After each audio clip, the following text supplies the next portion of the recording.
Hey guys, it's Super here. So today we'll go through boss Nasakhma in Solitary City, and this one's a bit interesting because the damage requirement is only 500 million, whereas the previous boss is 700 million. Anyway, you can see there's a whole bunch of text for this passive skill, and honestly it's a whole bunch of rubbish.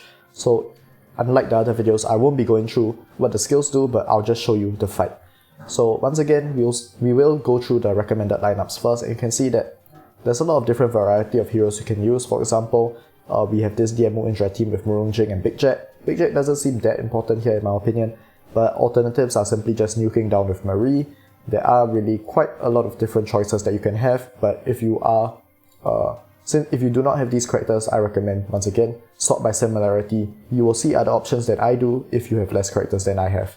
So let's just copy one of the teams people are using. So for example, let's use maybe this team. So Apsara, Marie, Nicolith, Rista, and Jocelyn. So that seems pretty straightforward. Apsara, Marie, Nicolith, Rista, and Jocelyn. So I know in the previous videos I've been using a pretty free-to-play friendly option, and this one, I'm going all out, and that's because, in my opinion, the team I use here isn't as important, but rather showing you how the boss works in this boss for this scenario. So you can see the boss spawns with 4 minions. Each of them has this control tag, so freeze, horrify, silent, hypnotize, and silence.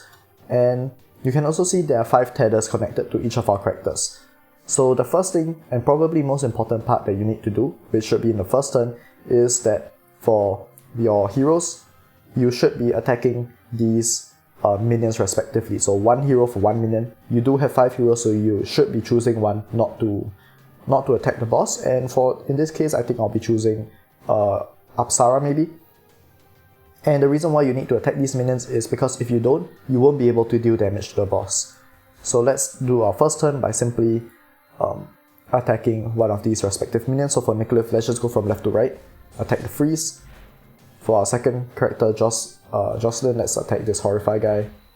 Then for Arista, let's attack this silence one, or this hypnotize one, and then for the last one, let's attack the silence guy. So you can see all the tethers are gone, except for Apsara, which we chose not to attack the minions with. And what these tethers do is, when the boss takes damage, the heroes with tethers will take a percentage of that damage as well. So besides that, this fight is really straightforward. Once you get rid of these tethers and you attack these minions, you can see that my characters also have their respective control effects. So my Nicolith has the freeze, my Rista has the hypnotize, my Jocelyn has horrify, and then my Marie should have the silence, which we all do, but you can see we're not actually affected by these skills, which is good. So now simply we just deal damage to the boss.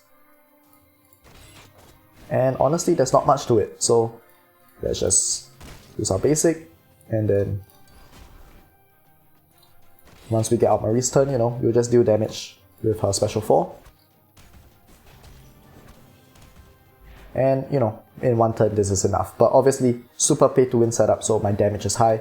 But the reason why, once again, I'm not showing you a free-to-play friendly team, but rather just showing you the mechanics, is because there's really not much depth to this boss. So let me just now talk about some issues that you might face. So first is that the boss will deal too much damage, or rather, the damage that is dealt to the character with the tether is going to be really high. That definitely can be an issue. You can, I believe, use characters like Nordek to help solve this problem. Or simply, with the 5th character, if you're willing to take that extra turn, just attack one of the other heroes as well. But besides that, very, very, very straightforward boss. And, let's just see how much damage you can do, or rather, let's just completely kill this boss, right? So, oh yes, one other thing I mentioned. So previously, our Marie had this,